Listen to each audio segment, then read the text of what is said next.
Welcome to the Public Opinion Court, where the truth ain't reality, but opinions are. Happy Thursday evening. Happy Friday Eve. We've survived yet another week and yet another week of the freaking Rico trial that is ending, which means that our time is coming to a conclusion. But just because the freaking Rico trial is over, don't mean that I'm going to just leave y'all up and dry. No. I have enjoyed this collaboration with the real life street stars as we have utilized this space in order to bring you coverage of the freaking Rico trial every single night from the inception. It's like y'all have been in the courtroom, because the way that I took you all on a journey in breaking down the law, I just know that y'all are going to leave with so much knowledge, so much reality, not just opinions, but the reality of it all. And that's what I love. I love what I do. I love that I get the opportunity to teach you all about what's going on.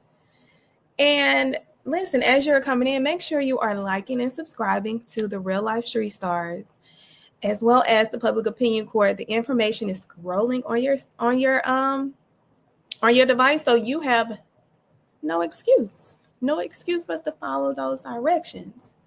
Now listen, tonight I'm going to do something a little different. I am going to actually read portions of the closing statement by the government, as if I am a part of the closing argument, so that you all can feel the intensity of what and why this closing argument has been so impactful, powerful. It has been amazing. So the government went today and they were able to start the closing arguments off. How it works. The government gets their first bite at the apple, because the burden is on them. Then the defense gets to go. Defense is going tomorrow. And then after the defense go, the government gets one more opportunity to rebut. Yeah, one more opportunity. So let's get straight into it, because, baby, we here for a short time, not a long time. So we got to clock in so we can clock out. So let me go ahead and bring it to the stage so that I can give you all this closing argument.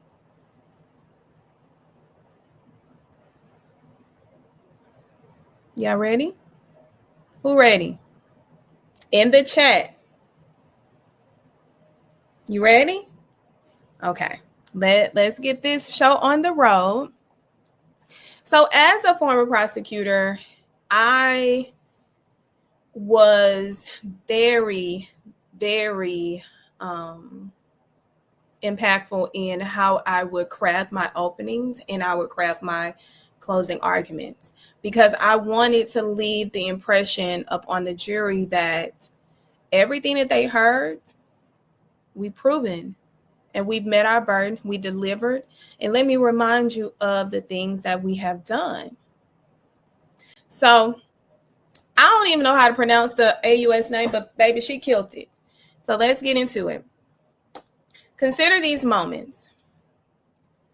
March 2016, at the Intercontinental Hotel, the defendant became violent with Cassie. You saw what happened. He dragged her back to the freak off. In 2024, at Jane's house, the defendant choked and hit her. She tried to run, but she couldn't get away. These are chapters in the same book. The defendant counted on the silence and the shame. He thought that his fame, his wealth, and his power placed him above the law. Now, ladies and gentlemen, over the last 7 weeks, you have heard how he has used his staff to promote and protect that power. No one could stop him. This was his kingdom. Everyone around him existed to serve him and fulfill all of his desires, especially his physical desires. Now let's talk about Rico. Well, we covered sex trafficking and transportation for prostitution, which are also separately charged crimes. They do not go together. They are standalone for a reason. Racketeering is what happens when crimes are committed as a part of an organized group. The group is the Combs enterprise. It had an inner circle, his chief of staff, his security, his assistants. These names may have changed, but the roles remained the same. You've heard about Christine Combs' right hand, aka KK. Now, not right hand, right brain, because he can't think without her. We learned that. Testimony and evidence proved that. She communicated with his girlfriend and lived at Two-Star Island. You heard from his security, D-Rock. You heard about his security, D-Rock. Roger Bonds, Ruben, Uncle Paulie, and Fahim. They were armed and ready. They were trained to go. Remember the dinner incident with Suge Knight?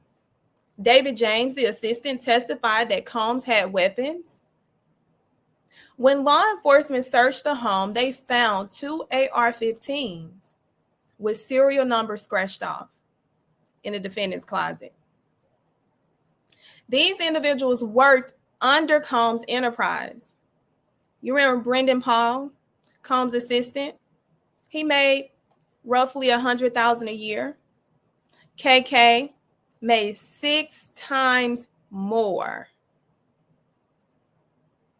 which the math is over $600,000 a year to be his right brain. When your boss tells you to buy illegal drugs, illegal substances, you're committing a crime, ladies and gentlemen. It does not dissolve just because you give the direction and someone facilitates. As soon as you direct and they complete, the crime has been committed. When you kidnap someone or when you kidnap someone or lock your girlfriend, as Mr. Combs did, in a hotel room after stomping on her face, that's a crime.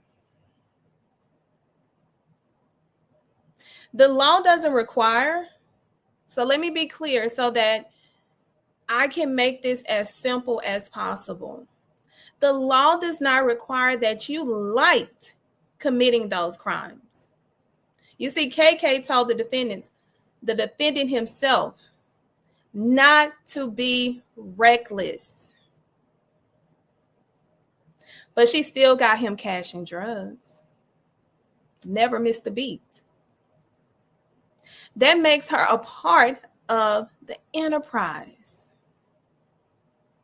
As a co-conspirator, as a contributor, was complicit, conformed, delivered. And yes, the enterprise affected interstate commerce. Even minimal impact is enough. So I don't want you to lose sight of how small it has to be when the defense comes and says otherwise. You see, Sean Combs knowingly joined. He was the boss. He called the shots. He wrote the checks. He took the checks. He made the calls. He was the boss. He was the head and not the tail. He orchestrated everything, never missing a beat. Now let's go to volume 2, ladies and gentlemen, because we have to go in volumes because that's how massive of an enterprise that was entangled in criminal activity at the hands of the defendant. We're going to talk about Cassie right now with several examples. You know from sitting through this trial that force was not limited to the days. Though the decades that they worked together, he forced her to have physical relations with escorts. You see, Cassie was 19. Cassie was so excited to live out her dreams as a singer.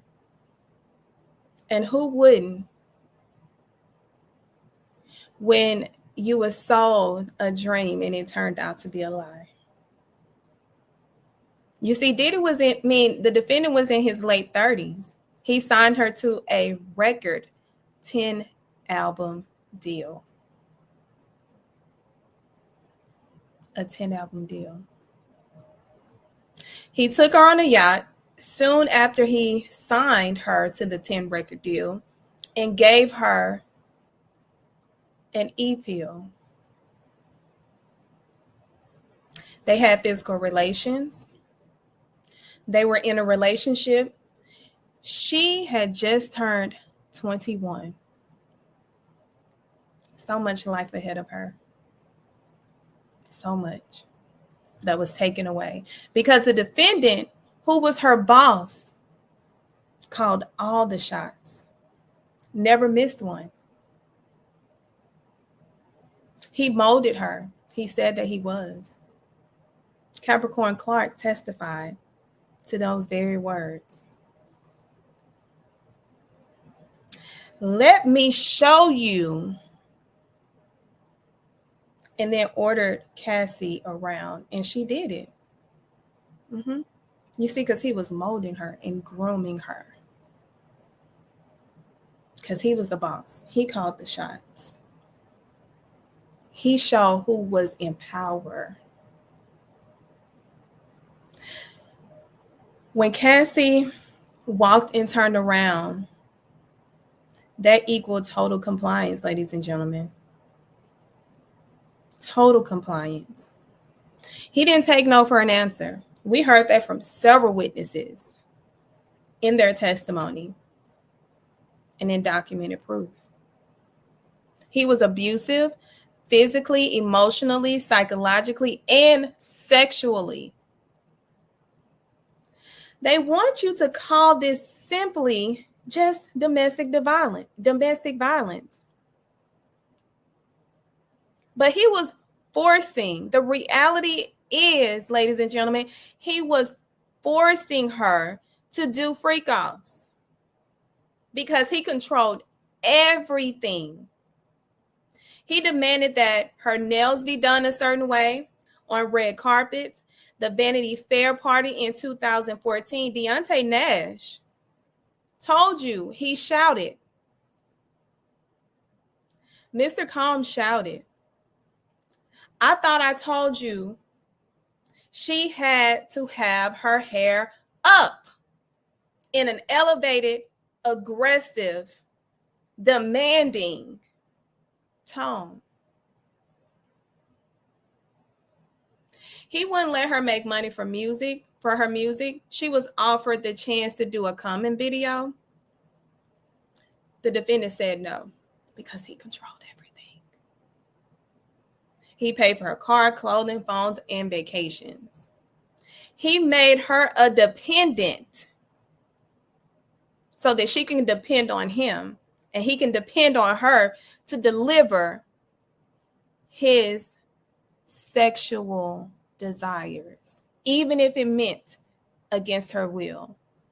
Because he said he owned her. That's what the left of his brain believed.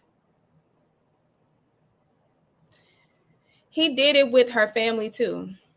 After he found out she was with Kid Cudi, he demanded $20,000 from her parents to pay him back, or he released the tapes. That month, in just this account, he had $3.2 million coming in and out, but he had time to extort a hardworking family by dangling their daughter over them.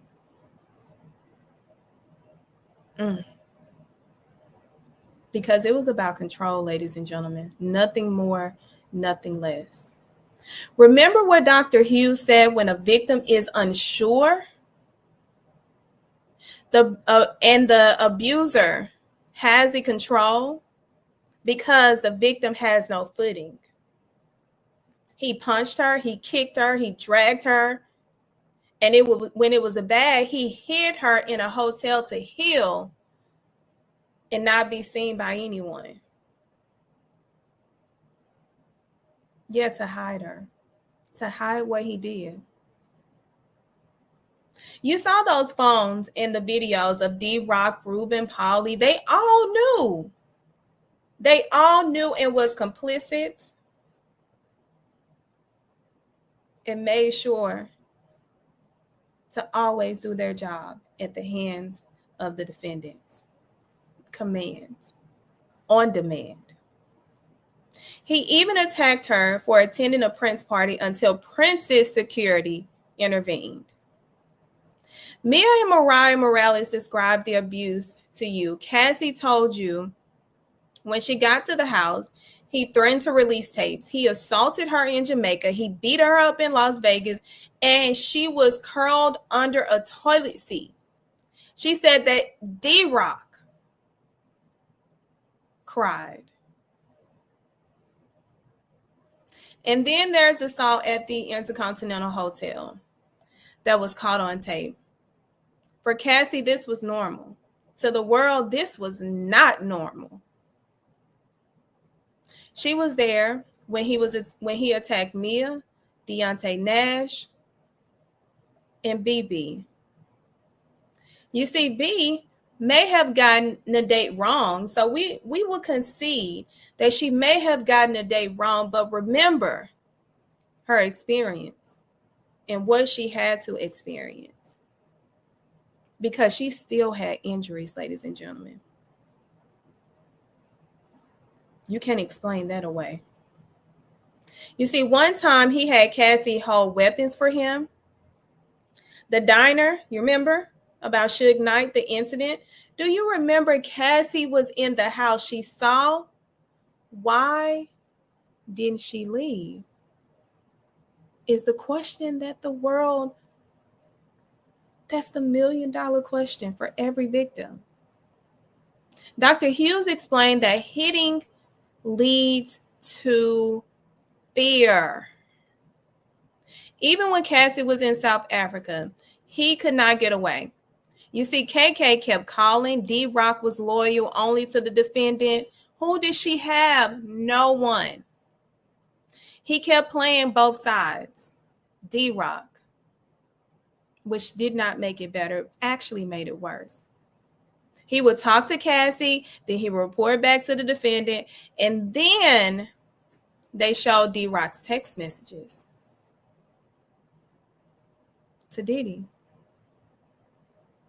We showed you those text messages where D-Rock said he was about to ice her up from one of the many beatings. And he said, I told her to chill out, though.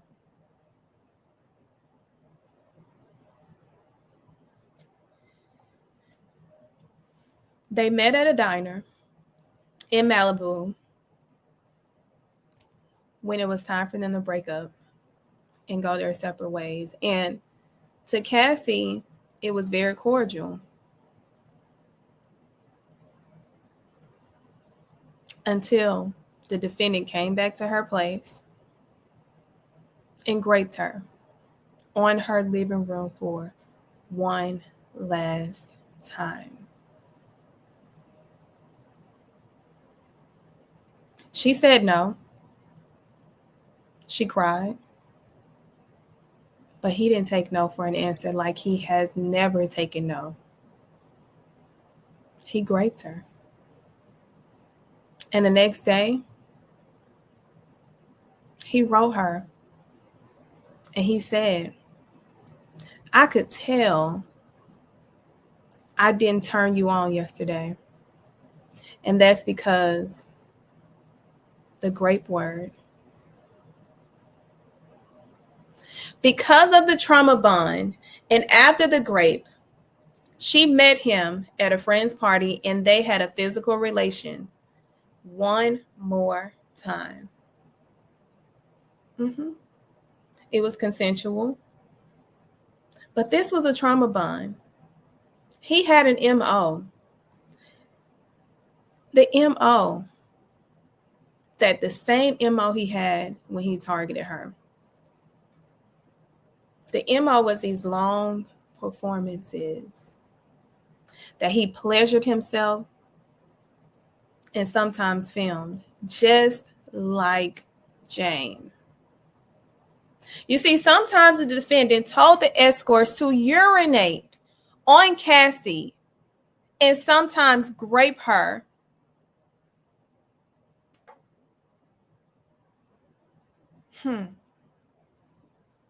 Because that turned him on, ladies and gentlemen. That was one of his pleasures. That was one of his desires. You see, he made her addicted to drugs, especially illegal substances. Here she wrote, I love our freak-offs when we both want them. The jurors, you saw it. You saw it in HD. And some of the things you probably can't unsee, but that's at the hands of the defendant. We are here because of him. You see, what that represents is trafficking. She obviously didn't want to have an escort urinate in her mouth while she laid on the floor. It's very dehumanizing. No man that says he loves you would let another man urinate in your mouth without your consent. But no means no. But not to Diddy, the defendant. Now let's talk about those videos. You've seen the clips and probably cannot unsee what we had to see. Those same clips is the clips that led to every desire that he could imagine. So much so that he could not stop. He could not stop. He could not control it. But yes, he could. That's just an excuse. The defendant is moving. You see in those videos that we cannot unsee that he's moving around. He's pretending to be a director, a producer. He's a performer. He's starring in it. At times, he focused solely on the escort and not Cassie. And we all know why.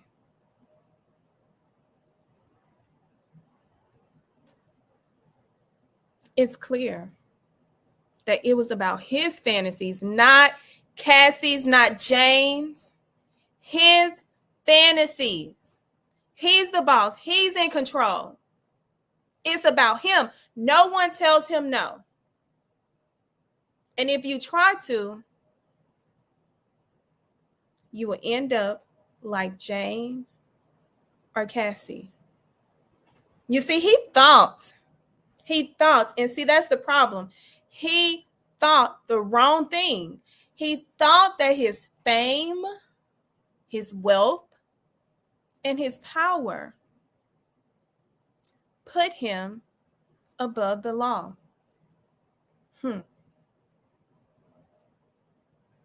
No one is above the law. And it's about time he's held accountable. And it's time to find him guilty. Thank you.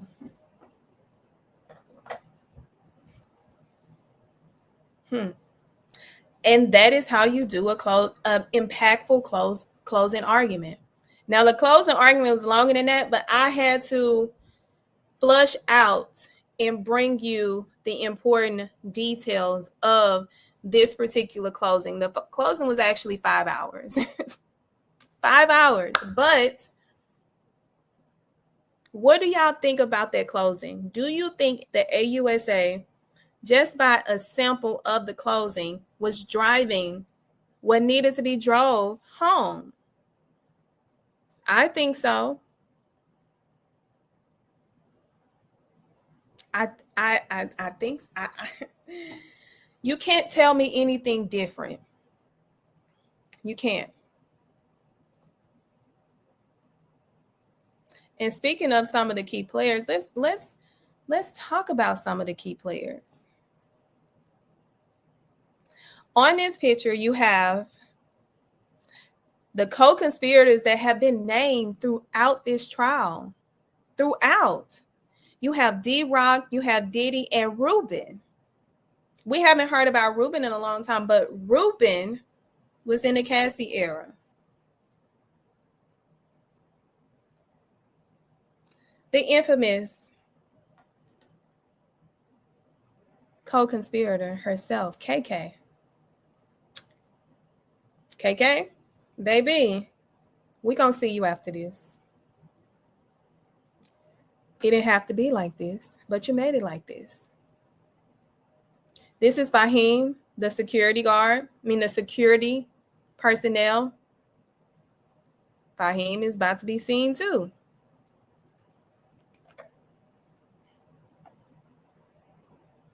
So let's go back to, because I want to dive into some more details, because I broke it down, because y'all know I'm going to break it down for y'all so that y'all can get a glimpse of what the jury saw throughout the closing arguments.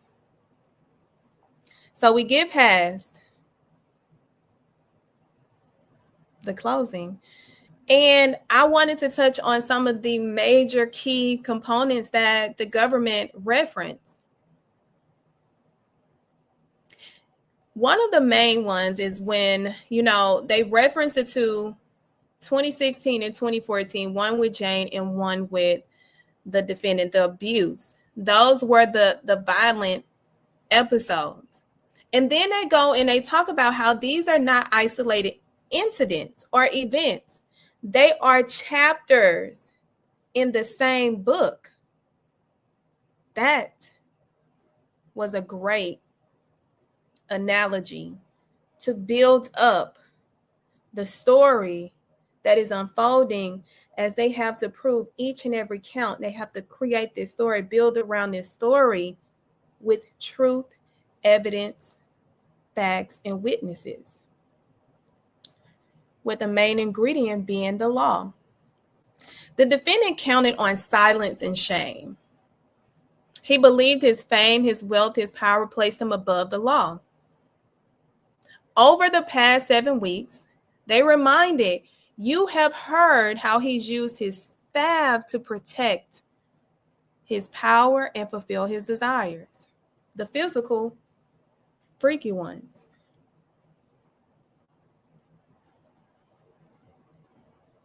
In Rico, y'all, you have to understand, the mindset is everybody don't believe Rico has been proven. It has been proven. It has. And what the government kept driving home is when someone commits a crime as a part of a group, they are more dangerous than an individual that does not commit it with a group attached. But that's what happened. That is what they allege has happened with the Freaky Rico.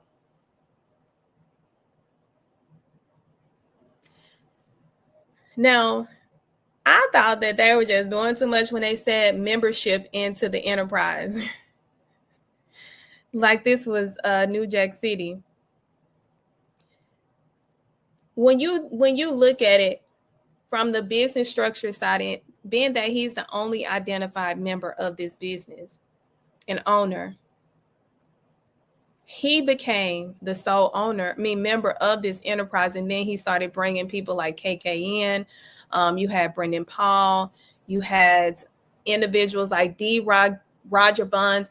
And what they wanted to drive home is that just because the players change doesn't mean the story surrounding these events change. What is the saying? Just because what about that zebra change stripes or something? I don't know. Don't give me the line because see what I did. But you got to look at how they maneuvered in these closings, because they laid it out. They laid it out plain as day. So in the Racketeering Act, because that is the most important to me count, because the weight of it is so much greater. And this is what they continue to drive during open to close. The defendant used illegal substances as an essential ingredient in the freak-offs. Hard illegal substances: snow, meth, oxy, ketamine, GHB, mushrooms, Molly, pink dyed tussies. Jane was instructed to bring drugs coordinated by KK. Cassie used illegal substances with every freak-off.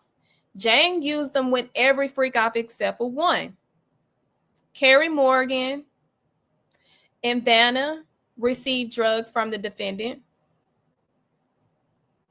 Brendan Paul was made to try a substance, the pink cocaine, to see how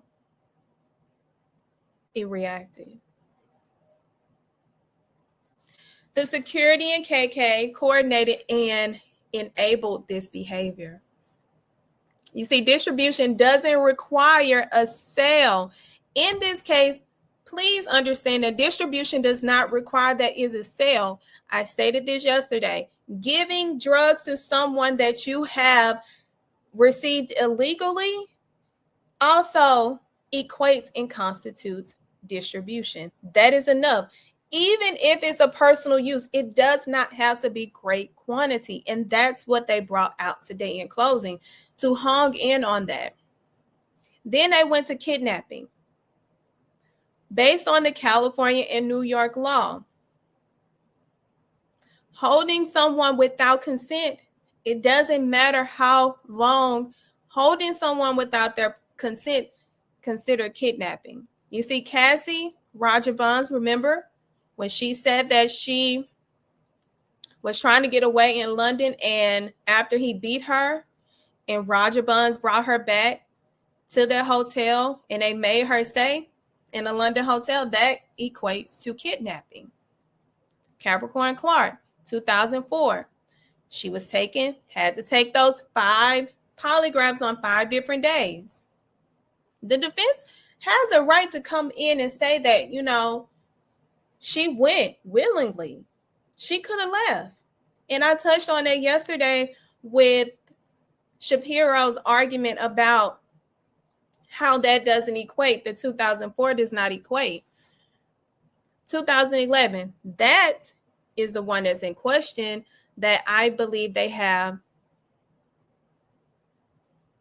when he had knocked on her door with a gun, said they were going to go unalive Kid Cudi.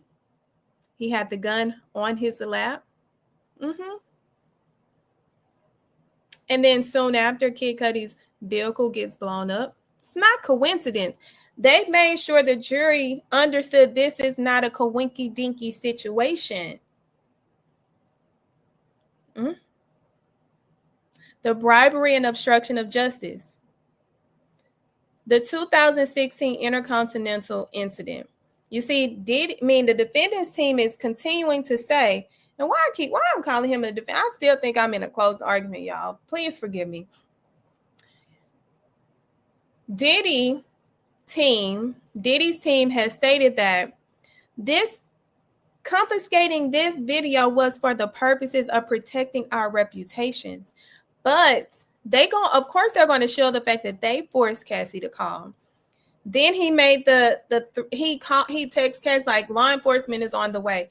He knew that this was a reportable offense, so he did everything in his power to not let this get out. You remember David James when there was a report that came out that he had assaulted Cassie in a club and they ran down on James trying to see who told? He couldn't risk it again. So he paid the $100,000 to Eddie Garcia and the other two individuals. Their NDA, y'all, that was signed. Then you have Cassie being manipulated into silence. You have D-Rock, KK coordinating that NDA. You have bribing and tampering with the witness, KK, Diddy. They went in, y'all. They went in. And for trafficking and transportation of prostitution, what they did was talked about how this was about coercion, violence, and manipulations to force women into X act. I can't say the word on here, y'all, because they're going to dock you. You see, Jane was love bombed, groomed, and coerced. They went into detail, and it was so evident. Unfortunately, it was so evident because of what we have perceived. They brought it home through a different lens, which I loved how they were able to switch it. Her rent, veneers, gifts were used as leverage. They had text messages of that. They documented coercion through text, notes, and voice notes, manipulating instances of interstate travel, forced sex acts, manipulation, and psychological abuse. When I say they laid it out, it was, y'all, I could have went to sleep. It was like, baby. And then they were talking about the body language of his daughters are in the courtroom listening to this, his mom, the baby moms. And at times their report stated that Sarah Chance's mom and Misha was like, as if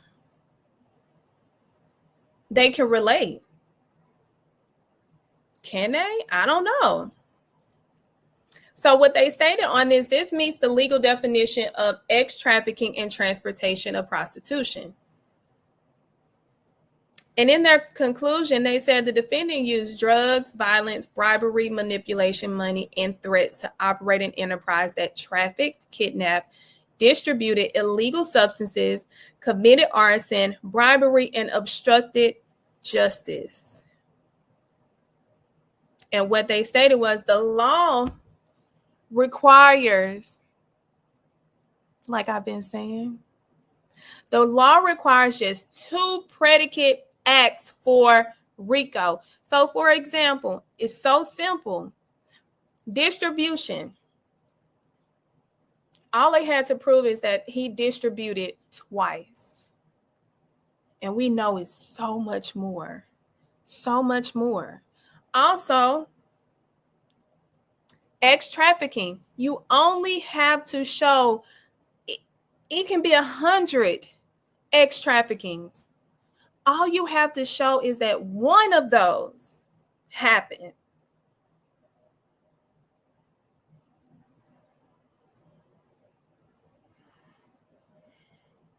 It's not looking good, y'all. It's not. So in retrospect, with those two predicates, all they had to prove was that one, distribution is enough, as well as one act of trafficking. The evidence is overwhelming from the government's statement. They said the evidence is so overwhelming. We got so many different crimes that meet the predicates. It's like you can go back there and you can pick.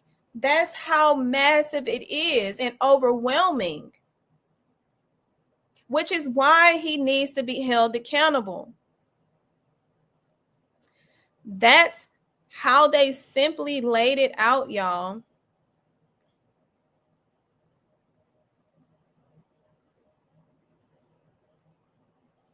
So some of the things that I wanted to address and break down, that the chapters, because they made it like it was a book. Yeah, I know I wrote a book, Shut Up and Prosecute. You can go get your copy at Amazon. Shameless plug, but it's a plug. They plugged right on in on this. Blame them. So the elements address the patterns of racketeering activity, the enterprise structure, which comes at the top, at least 2 predicate crimes. And when you look at the key predicate acts that are introduced, you have X trafficking, kidnapping, transportation of prostitution, forced labor, arson, bribery of security staff. Now, I want you all to put your thinking caps on and tell me, based off of your recollection, if you've been here the entire time, or if you came and dipped in and dipped out and do whatever kind of dip you chose, but you was here, and I thank you. Out of the predicate acts, which ones, and I need y'all to put this in the chat, which ones do you believe that the government has proved beyond a reasonable doubt? You can believe that only 1, 2, 3, or none. I want your honest opinion, because that helps me understand how to better prepare to educate on these things, because I want to make it so plain that there is no question at the end of the day. Other than at the end of the day got to end. Like Bishop Glorilla, hallelujah, said, at the end of the day got to end.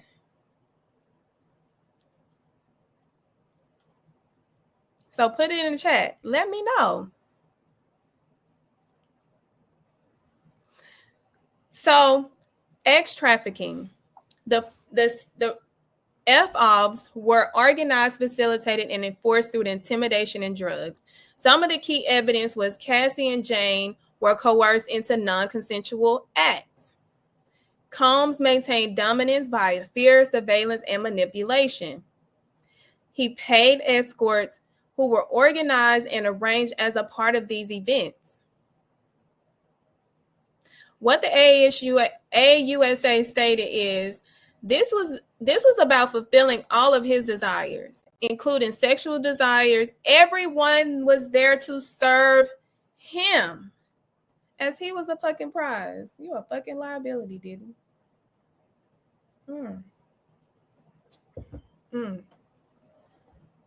Count 3, transportation.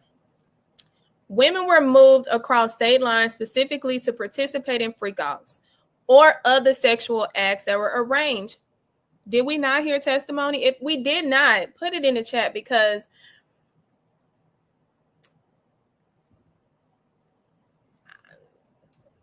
maybe I'm not doing so right.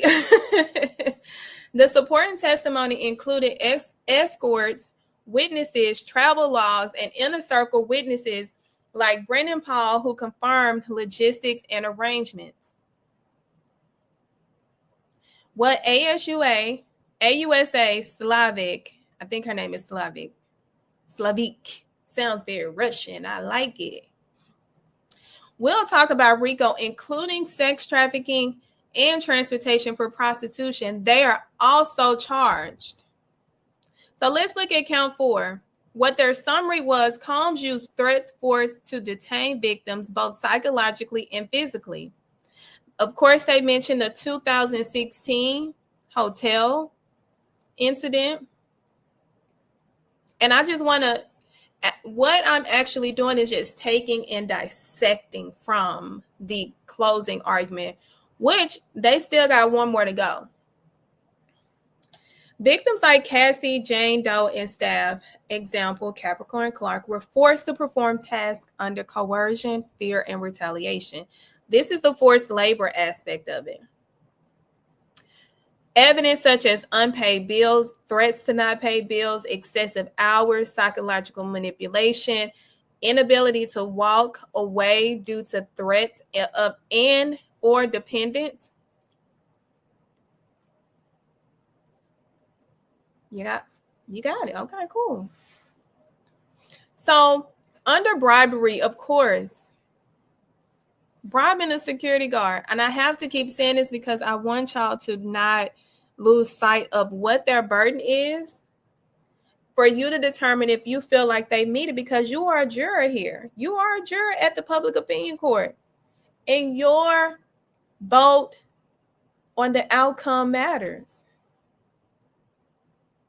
It matters.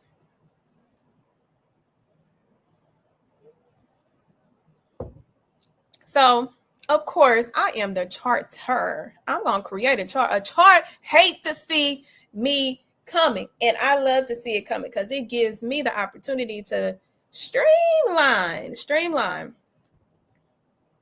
So with this particular chart, I'm going to bring this chart up tomorrow when everything is complete, but this is a preliminary view of this chart that goes over the counts, the charge, the supporting testimony and evidence, key exhibits, and quotes. Just like always, you can screenshot it and you can look at it for yourself and prepare for tomorrow. That's your homework. That is your homework. Yes, you got homework. Because listen, I'm leaving here with something. If I'm leaving here with teaching y'all, I'm leaving here with something.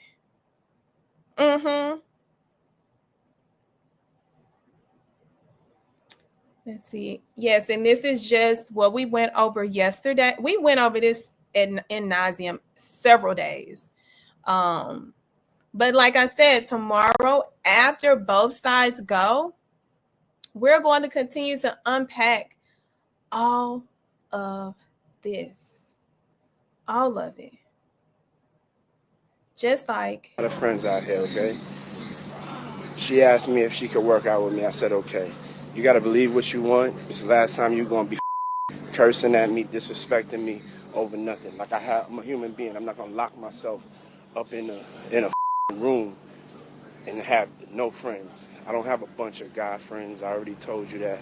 And she just came over to work out. But I'm not going to be explaining to you. It don't matter if I just got finished her the other day. I'm single. I could do whatever the I want to, but I didn't. You're straight flipping out on me, and I told you that you had one more time to do this. Flipping out on me because somebody came to work out with me at my house. You're nuts. So be sad, go crazy, do whatever you want to do, okay? I don't deserve you. I don't deserve being honest with somebody, and then every time they see somebody around, they like, I'm doing something, working out. Hey, I really don't know what's going on with you, but I just want to just give you a heads up that I'm about to really disappear on you. You feel me? I'm not going to be playing these games with you at all, at all. So I don't know. You think you silent treating me, and you think I'm going to be, nah. You'll have a rude awakening. You'll just have silence. And ain't nobody threatening you, and I ain't trying to go back and forth with no woman. You know what I'm saying? I'm telling you, I ain't got no time for no games. Where my life is at right now, I don't have no time for no games, baby girl. Me and you can be mad, I can have a spat, we can have whatever. Then after that, you better get on your job. That's really, that's all it is. Cause you got me on my job. Nah, it ain't never gonna work like that over here. You know what I'm saying? I was trying not to leave this message, but you have left me no choice. So either you go in the direction of like moving on like that, or you like just like have me just keep moving. Ain't no threat. I'm just being clear. I can't do this with you every time you get upset.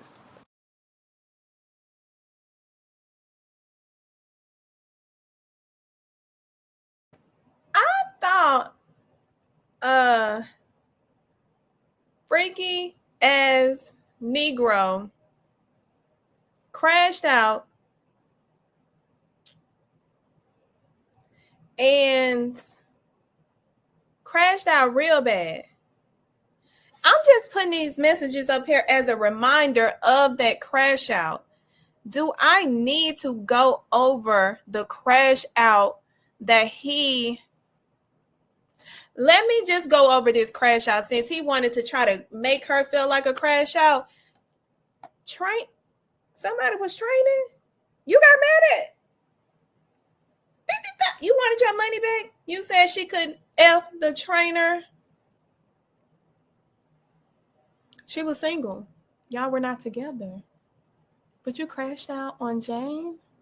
And we got these receipts of you crashing out over a man? Must be nice. Must be nice. I just wanted to put that up there because it made absolutely no sense. So, are these? No, not these. There are some new exhibits, y'all, that I wanted to share. Of course, I've shared this exhibit, which was his LA home. Baby, this was one of the preparations for the...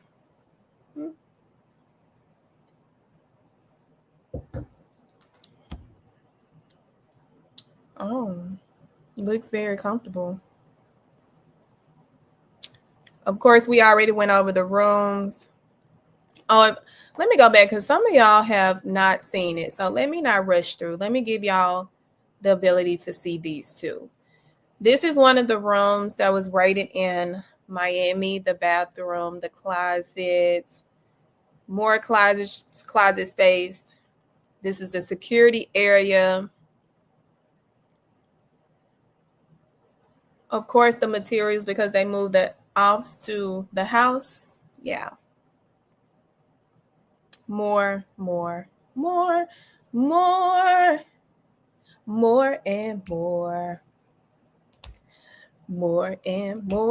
That's Joe came up. Where are the new pictures? Okay, so we have old pictures of D-Rock and Ruben. D-Rock and Ruben. We got rugs on rugs on rugs on rugs. We went over those. Here are some pictures that the defense introduced to try to show that this was a happy, thriving relationship. I can fake a smile.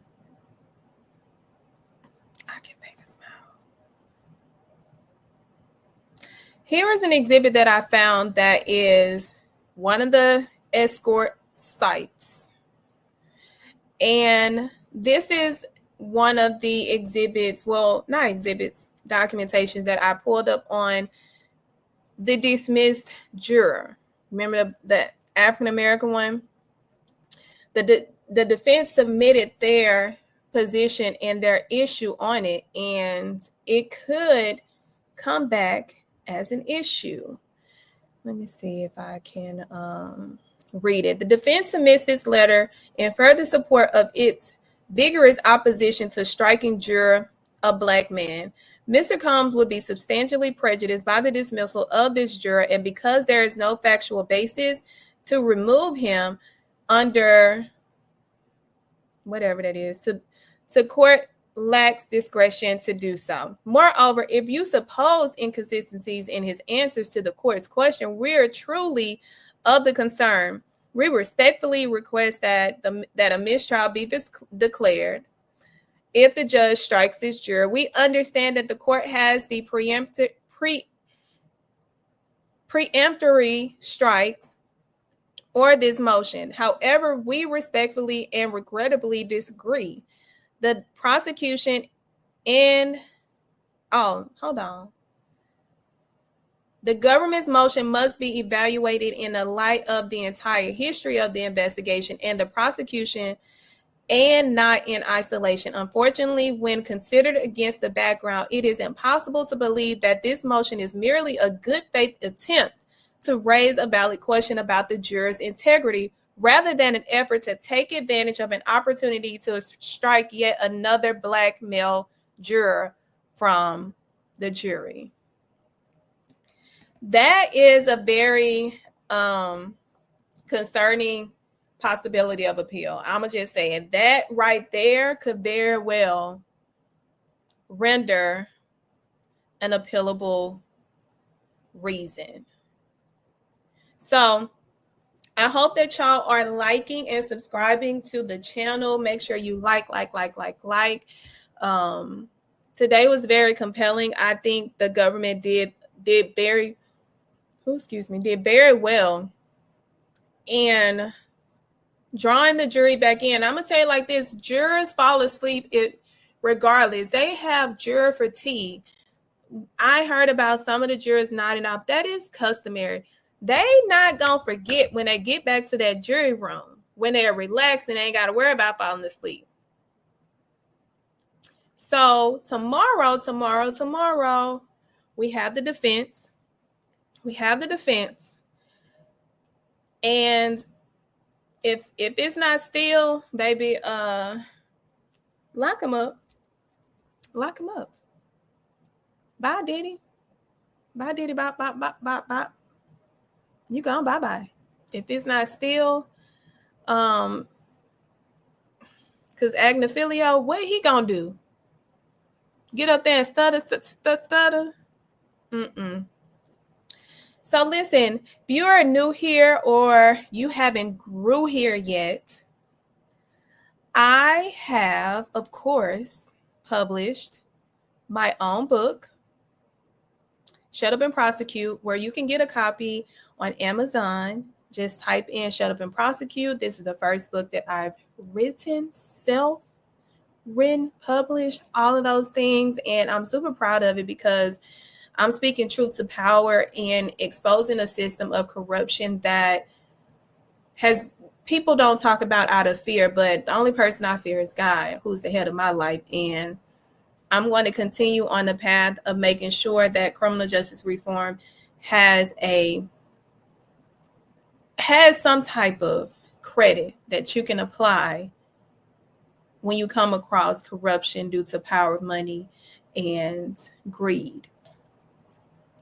So you can support your girl with Shut Up and Prosecute. If you know someone that is a crime fanatic, you can buy them a copy of Shut Up and Prosecute. Clock it at Amazon. But I think so many of you who have already supported this is not just the first one. This is one of two that is going to happen, as well as the documentary that I am preparing for as well. So I thank everyone who has even clicked on it and looked and read. That is support as well. You can also follow me on IG and Fanbase at LaurieBae ESQ. I'm actually, when I'm done here, I'm going over to Fanbase and y'all can come and join the audio room as we break down today's closing argument. Of course, subscribe to my YouTube channel, The Public Opinion Court, as well as TikTok. And if you want to support your girl, here's my Cash App, JusticBae. And once again, y'all know at the Public Opinion Court, what at the Public Opinion Court? Where the truth ain't reality, but opinions are. Listen, thank y'all for joining tonight. Make sure you put your comments in the comment section. Let me know what you think about this closing argument. Do you think that the government did its big one? Or are you like, I'm concerned, or you're on the fence? Let me know. Y'all have an amazing